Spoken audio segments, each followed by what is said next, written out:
Samsung's doing it. They're bringing back the Note. So here it is. This is the Samsung Galaxy Note 8 coming out very, very soon. And I know you're wondering, why did they bring out another Note? The last one exploded. Well, Samsung says that they're fans of the Note. They're very, very passionate about it, and they love them some S Pen. So even though the specs in this phone are very similar to the Galaxy S8 Plus, there are a few differences with the S Pen that we need to talk about. But before we get into that, there's a bunch of like standard phone stuff to get into. So let's break this phone down. So the big thing with every single Note is that it has a gigantic screen, and on the Note 8 it is gigantic. It is 6.3 inches, but it's basically the same tech as you'll see in the Galaxy S8 and S8 Plus. So it's 2960 by 1440 and 18 by 5 by 9 aspect ratio, so it's very, very tall. But Samsung did a couple of things differently here. If you look at the curved screen, and of course there is a curved screen, it curves a little bit less than it does on the Galaxy S8 and S8 Plus, and that's so that you can have more writing surface, Samsung says.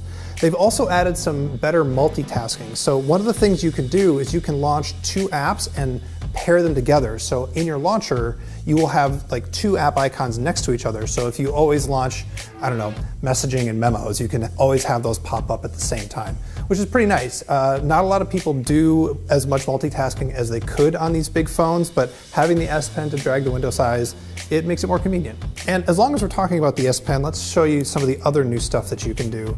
So my favorite new feature is they have this thing called a live message. So you tap on this from the little pop-up that comes up from the S Pen, and you can start drawing on it. But when you draw the message, you can then save it as a standard animated GIF.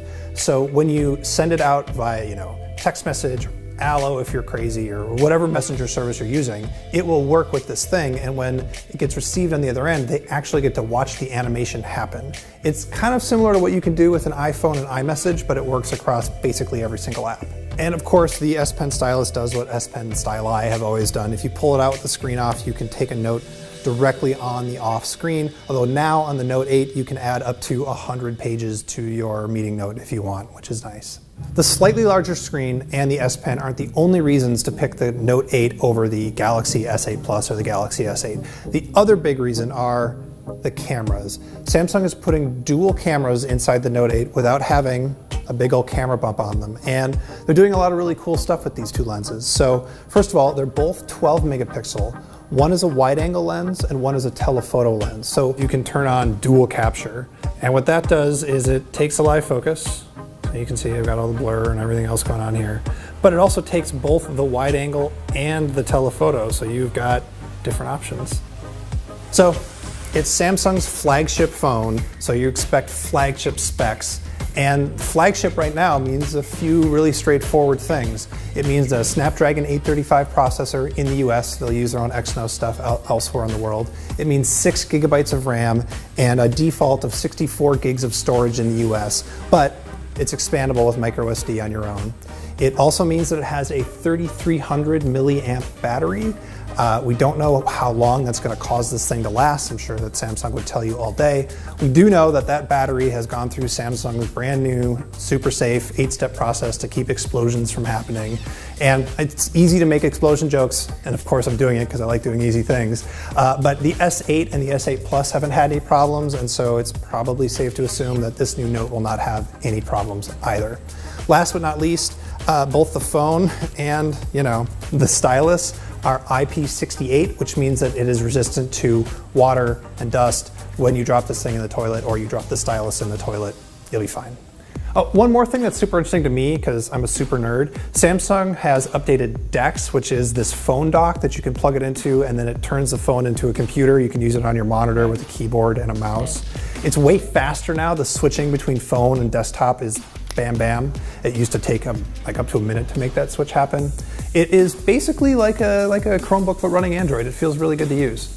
You will see there's an extra button underneath the volume buttons. That is for Bixby, Samsung's personal assistant that is designed to help you figure out how to do stuff on the phone and not compete directly with Siri and the Google Assistant and whatever. You can hold it down to launch Bixby Voice. You probably can't remap it because you definitely can't do that on the S8 and the S8 Plus. it's there. Samsung's trying to build an ecosystem. We'll see how they do with that. So what do we know about the Note 8? Well, we know it's big. It's a Note.